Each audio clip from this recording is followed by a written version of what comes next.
the names of the prophets and where they are from, and where they died, and how, and where they lie.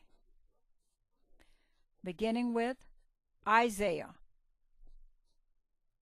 Chapter 1, Isaiah. From Jerusalem, died under Manasseh by being sawed in two, and was buried underneath the oak of Rogel, near the place where the path crosses the aqueduct, whose water Hezekiah shut off by blocking its source. And Yahuwah worked the miracle of Siloam for the prophet's sake, for being faint before he died. He prayed for water to drink, and immediately it was sent to him from it. Therefore it is called Siloam, which means sent. And in the time of Hezekiah, before he made the cisterns and the pools, in response to the prayer of Isaiah, a little water came out. For the nation was besieged by foreigners, and this happened in order that the city might not perish for lack of water. For the enemies were asking, from where are they drinking? And having the city under siege, they were encamped at Siloam. If then the Jews were coming, water would come out, but if foreigners approached, it would not. Wherefore to this day it comes out intermittently, in order that the mystery may be manifested. And since this happened through Isaiah as a memorial of it, the nation also buried him nearby with care and in great honor, so that through his prayers, even after his death, they might enjoy the benefit of the water. For an oracle was also given to them concerning him. His tomb is near the tomb of the kings, west of the tomb of the priests, in the southern part of the city. For Solomon made the tombs in accordance with David's design east of Zion, which has an entrance from Gabaon, 20 stam, city distant from the city. And he made a secret construction with winding passages, and it is to this day unknown to most. There the king kept the gold from Ethiopia and the spices. And because Hezekiah showed the Gentiles the secrets of David and Solomon, and defiled the bones of the place of his fathers, Yahuwah swore that his offspring should be enslaved to his enemies, and God made him sterile from that day.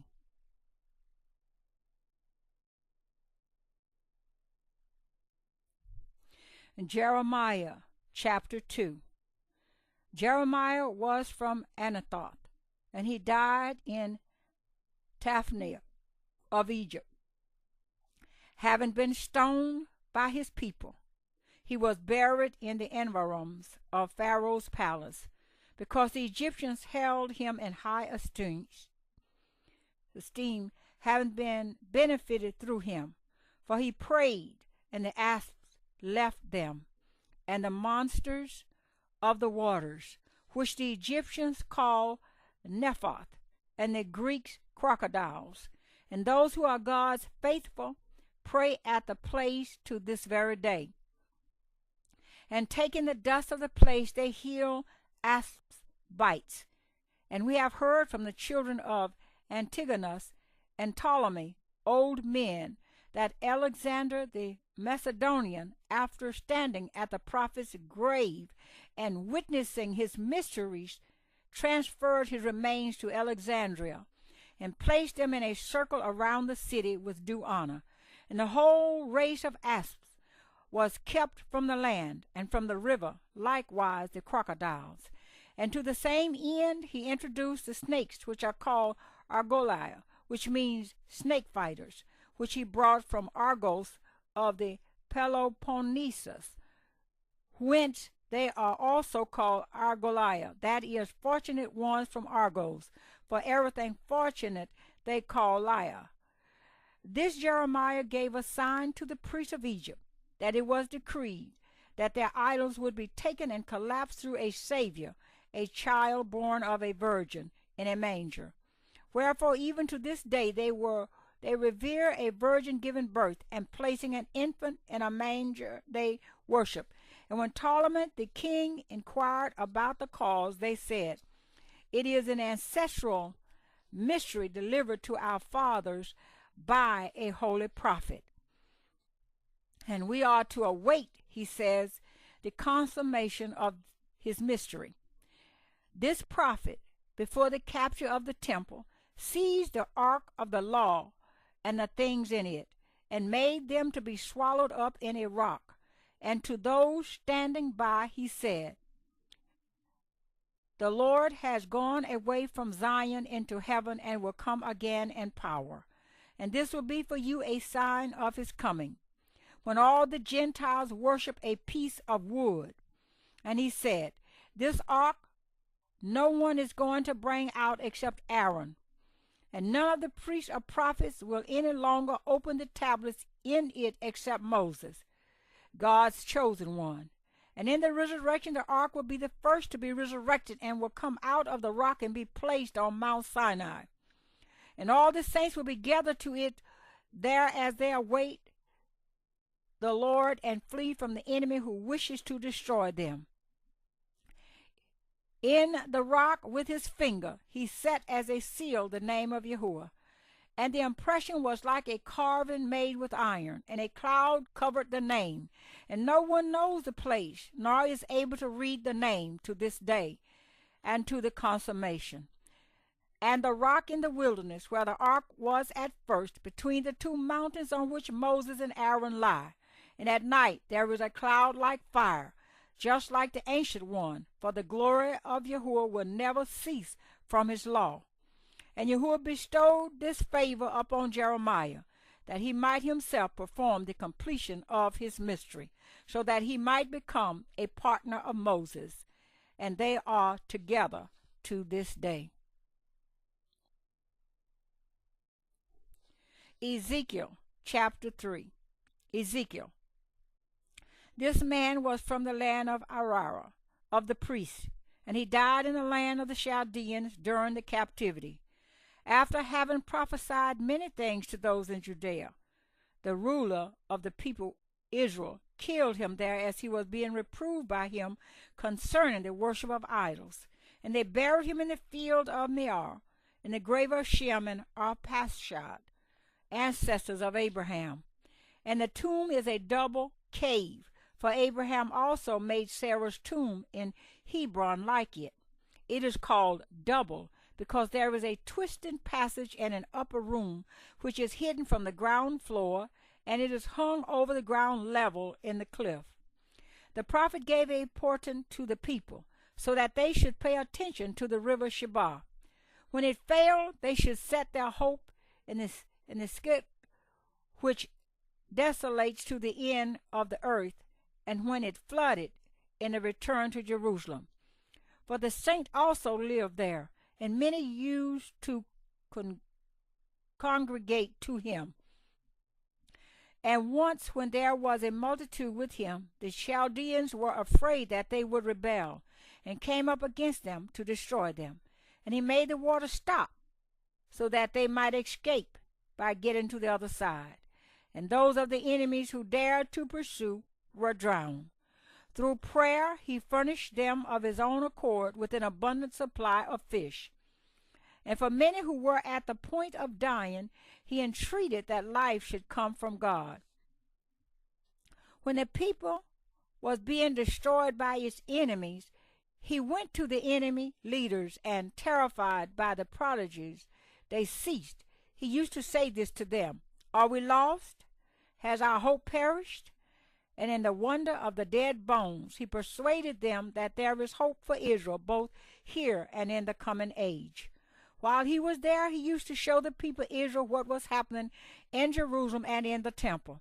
He was snatched up from there, and he went to Jerusalem to rebuke those who were faithless. Like Moses, this man saw the pattern of the temple, with its wall and broad outer wall, just as Daniel also said that it would be built. He pronounced judgment in Babylon on the tribe of Dan and that of Gad, because they were committing sacrilege against the Lord by persecuting those who were keeping the law. And respecting them he worked this great wonder, that snakes would devour their infants and all their flocks. And he foretold that on their account the people would not return to his land, but would be in Media unto the consummation of their error. And the one who killed him was one of them, for they opposed him all the days of his life. Daniel. This man was of the tribe of Judah, of the family of those prominent in the royal service. But while yet a child, he was taken from Judea to the land of the Chaldeans. He was born in Upper Beth Horon, and he was a chaste man, so that the Judeans thought that he was a eunuch. He mourned greatly over the city, and in fast he abstained from all desirable food. And he was a man gaunt in appearance, but beautiful in the favor of the Most High. He prayed much for Nebuchadnezzar at the entreaty of his son Belteshazzar, when he became a wild animal and beast of the field, so that he might not perish. His foreparts with the head were like an ox, and the feet with the hind parts like a lion. Concerning this mystery, it was revealed to the holy man that Nebuchadnezzar had become a beast of the field because he was fond of pleasure and stiff-necked, and because those who belong to Belial become like an ox under yoke. Tyrants have these vices in their youth, and in the end they become monsters, seizing, destroying, killing, and smiting. Through divine revelation, the saint knew that he was eating grass like an ox, and that it became human food. It was also for this reason that Nebuchadnezzar, recovering a human heart after digestion, used to weep and honor Yahuwah, praying 40 times each day and night. Behemoth used to come upon him, and he would forget that he had been a man. His tongue was taken from him so that he might not speak, and perceiving this, he immediately wept. His eyes were like raw flesh from crying, for many were going out of the city and gazing at him. Daniel alone did not wish to see him, because he was in prayer for him the whole time of his changed condition. And he kept saying, "He will become a man again." And they did not believe him. Daniel made the 7 years, which he called 7 seasons, become 7 months. The mystery of the 7 seasons was accomplished in his case, for he was restored in 7 months. During the 6 years and 6 months remaining, he prostrated himself to the Lord and confessed his impiety, and after the forgiveness of his wickedness, he restored to him the kingdom. He neither ate bread or meat nor drank wine as he made his confession, for Daniel had ordered him to appease Yahuwah with a diet of soaked pulse and greens. Nebuchadnezzar called him Belteshazzar, because he wanted to make him joint heir with his children. But the holy man said, "Far be it from me to leave the heritage of my fathers and cleave to the inheritances of the uncircumcised." And for other kings of the Persians he wrought many prodigies, which they did not write down. There he died, and was buried by himself and with great honor in the royal grotto. And he gave a portent with respect to the mountains, which are above Babylon. When the mountain on the north smokes, the end of Babylon is coming. And when it lies as in fire, the end of all the earth. And if the mountain in the south pours forth water, the people will return to its land. And if it pours forth blood, Belial's slaughter will take place in all the earth. And the holy man fell asleep in peace.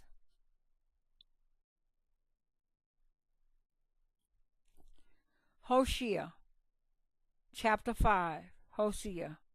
This man was from Belamoth, of the tribe of Issachar, and he was buried in his own district in peace. And he gave a portent that Yahuwah would arrive upon the earth if ever the oak which is in Shiloh were divided from itself, and 12 oaks came to be. Micah, chapter 6. Micah the Moratite was of the tribe of Ephraim. Having done many things to Ahab, he was killed by Joram his son at a cliff, because he rebuked him for the impieties of his fathers. And he was buried in his own district by himself near the burial ground of the Anakim.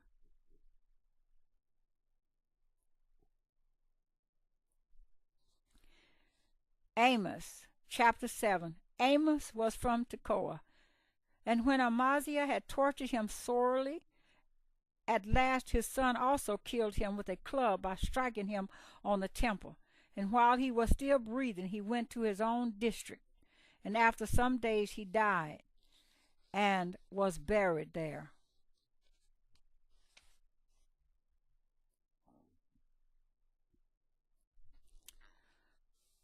Joel chapter 8. Joel was from the territory of Reuben in the countryside of Beth-Maron. He died in peace and was buried there.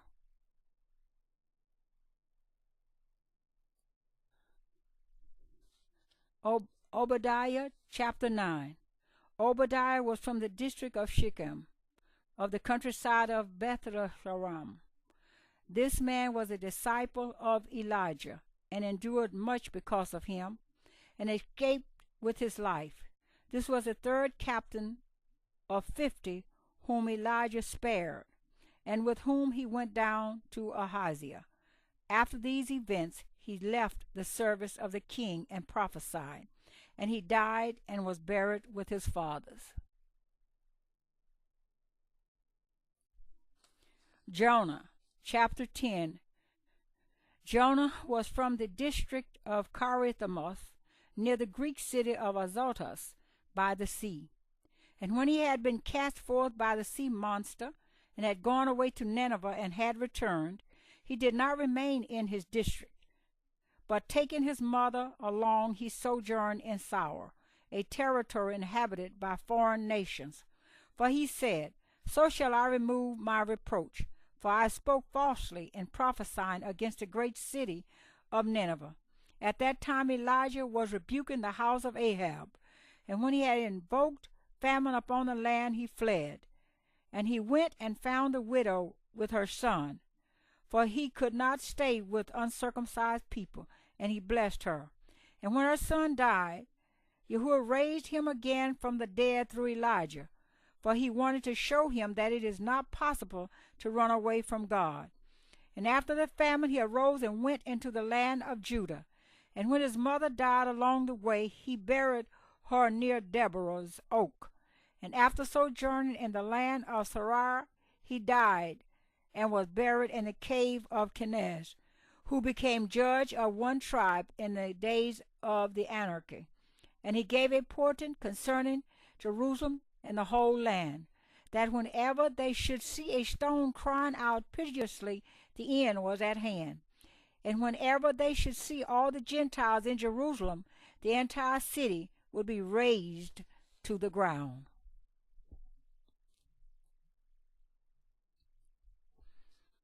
Nahum chapter 11. Nahum was from Elkisa, on the other side of Ishbagabarim, of the tribe of Simeon. After Jonah, this man gave to Nineveh a portent that it would be destroyed by fresh water and an underground fire, which also happened. For the lake which surrounds it inundated it during an earthquake, and fire coming from the wilderness burned its higher section. He died in peace and was buried in his own district.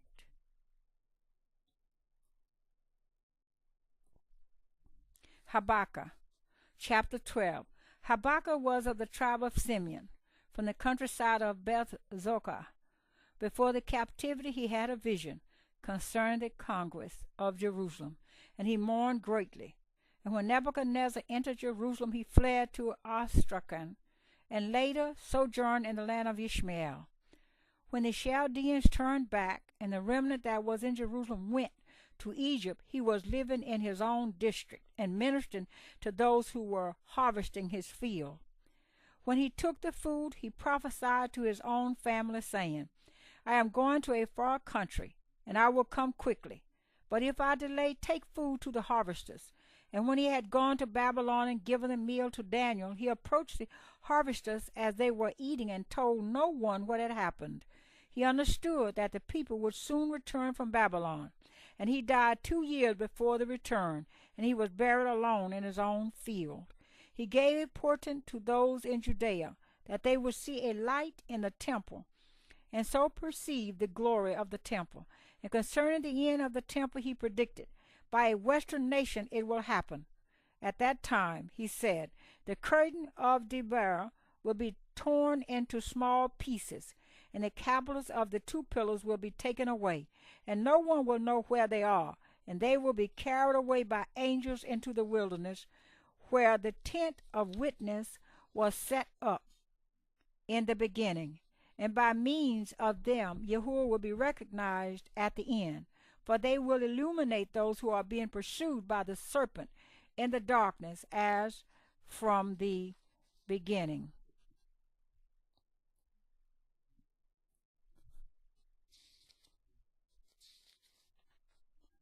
Zephaniah chapter 13. Zephaniah was of the tribe of Simeon, of the countryside of Sabaratha. He prophesied concerning the city and about the end of the Gentiles and the shaming of the impious, and he died and was buried in his field.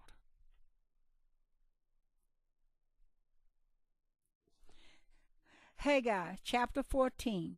Who is also the messenger, came from Babylon to Jerusalem, probably as a youth. And he openly prophesied concerning the return of the people, and witnessed in part the building of the temple. And when he died, he was buried near the tomb of the priests, in great honor, as were they. Zechariah chapter 15.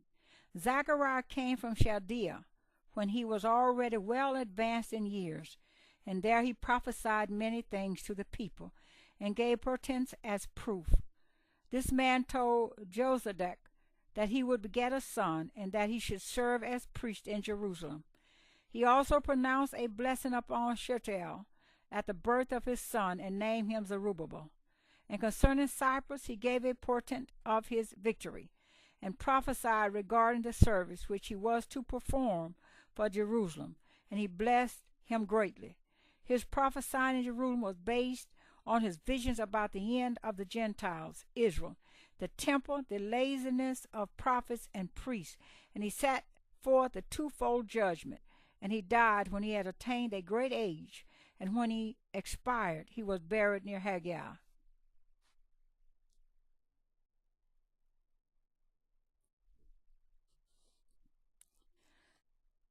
Malachi chapter 16. Malachi. This man was born in Sopha after the return, and while still a very young man, he led a virtuous life. And since the whole people honored him as holy and gentle, it called him Malachi, which means angel, for he was indeed beautiful to behold.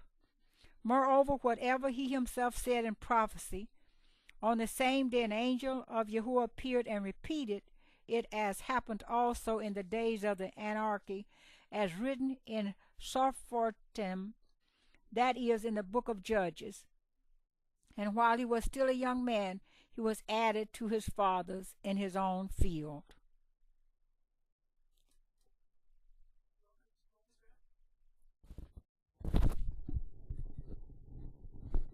Nathan chapter 17. Nathan, David's prophet, was from Gaba, and it was he who taught him the law of Yahuwah. And he saw that David would transgress in the Bathsheba affair, and while he was hastening to go to tell him, Beliar hindered him, for by the road he found a dead man who had been murdered, lying naked, and he remained there. And that night he knew that David had committed the sin, and he returned weeping.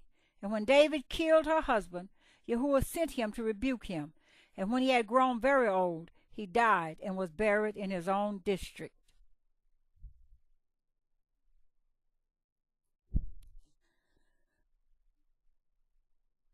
Ahijah chapter 18. Ahijah was from Shiloh, where the tabernacle was in ancient times, of Eli's city. This man said concerning Solomon that he would give offense to Yahuwah, and he rebuked Jeroboam, because he was going to walk deceitfully with Yahuwah. He saw a yoke of oxen trampling the people and running against the priests. He also foretold to Solomon that his wives would change him and all his posterity, and he died and was buried near the oak of Shiloh.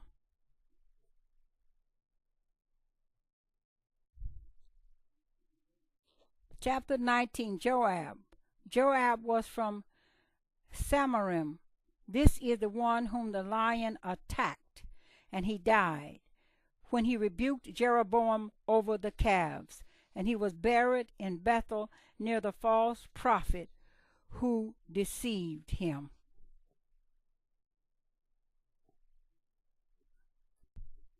Chapter 20, Azariah. Azariah was from the district of Sabbathah. It was he who turned from Israel the captivity of Judah, and he died and was buried in his own field. Elijah, chapter 21. Elijah, a Tishbite from the land of the Arabs of Aaron's tribe, was living in Gilead of Thisbe, was given to the priest. When he was to be born, his father Zedekiah saw that men of shining white appearance were greeting him and wrapping him in fire, and they gave him flames of fire to eat. And he went and reported this in Jerusalem, and the oracle told him, "Do not be afraid, for his dwelling will be light, and his word judgment, and he will judge Israel." The signs which he did are these: Elijah prayed, and it did not rain for 3 years. And after 3 years he prayed again, and abundant rain came. In Zarephath of Sidon, through the word of Yahuwah, he made the jar of the widow not to fail, and the flask of oil not to diminish. Her son who had died, God raised from the dead after Elijah prayed. When the question was posed by him and the prophets of Baal concerning who is the true and real God, he proposed that a sacrifice be offered both by him and by them, and that fire not be placed under it, but that each should pray, and the one answering him would be God. Accordingly, the prophets of Baal prayed and cut themselves until the 9th hour, and no one answered them. And Elijah, when he had filled the place where the sacrifice was with much water, also prayed. And immediately fire came down and consumed the sacrifice, and the water was gone. And all blessed God and killed the 450 prophets of Baal. When King Hosea sent to obtain an oracle from idols, Elijah prophesied death, and he died. When 2 captains of 50 were sent to him from Ahaziah, the king of Israel, he invoked Yahuwah, and fire came down from heaven, and the fire consumed them at Yahuwah's command. Ravens brought him bread in the morning and meat in the afternoon. With a sheepskin he struck the Jordan, and it was divided, and they crossed over with dry feet, both he and Elisha. Finally he was taken up in a chariot of fire. Chapter 22, Elisha.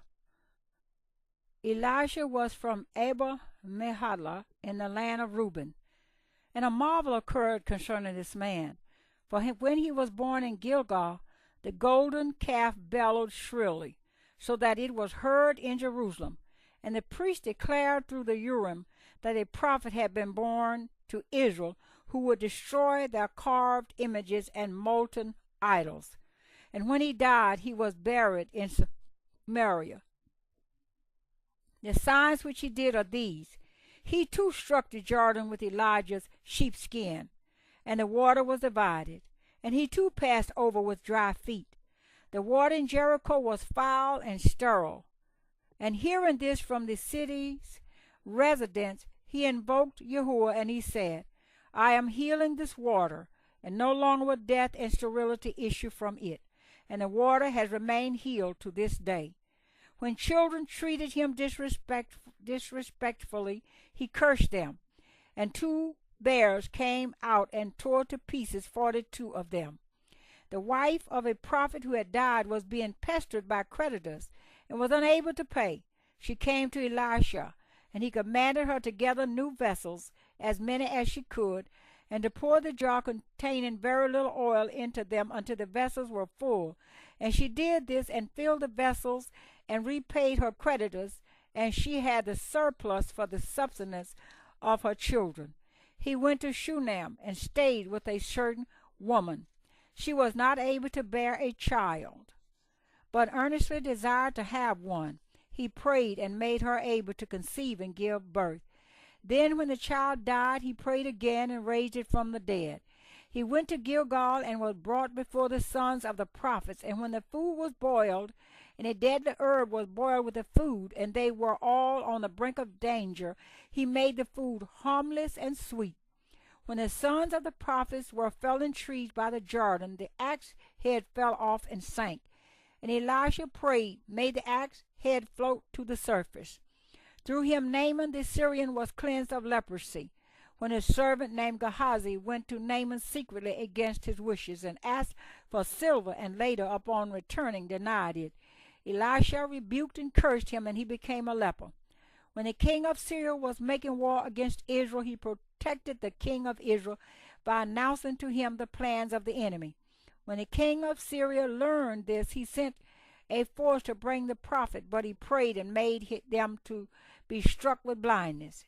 And he led them to Samaria, to their enemies, but keeping them unharmed, he preserved and fed them. When the king of Syria learned this, he stopped making war. After Elijah's death, a man died, and as he was being buried, he was thrown onto his bones. And just as he touched Elisha's bones, the dead man revived immediately.